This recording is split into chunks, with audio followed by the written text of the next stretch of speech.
আসসালামু আলাইকুম। ফাজালে সাদাকাত হইতে পড়া হইতেছে, রাউস নামক কিতাবে বাঈ নামে এক নেককার মহিলার ঘটনা বর্ণিত হইয়াছে। তিনি বড় বেশি ইবাদত করিতেন। যখন তার ইন্তেকালের সময় হইল, তখন তিনি আসমানের দিকে মাথা উঠাইয়া বলিলেন, হে ওই পবিত্র সত্তা, যিনি আমার সম্বল ও আমার মূলধন, আমার জীবন ও মৃত্যুতে আমি তারই উপর ভরসা রাখি। আমাকে মৃত্যুর সময় অপমান করিও না, আর কবরের মধ্যে আমাকে অসহায় অবস্থায় রাখিও না।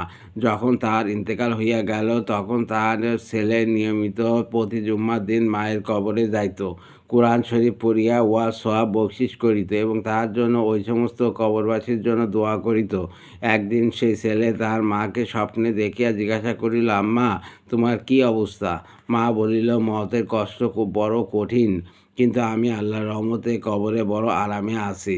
আমার নিচে রায়ান ফুল বিছাইয়া দেওয়া হইয়াছে, রেশমের তাকিয়া লাগানো হইয়াছে। কিয়ামত পর্যন্ত আমার সহিত এই ব্যবহার করা হইবে।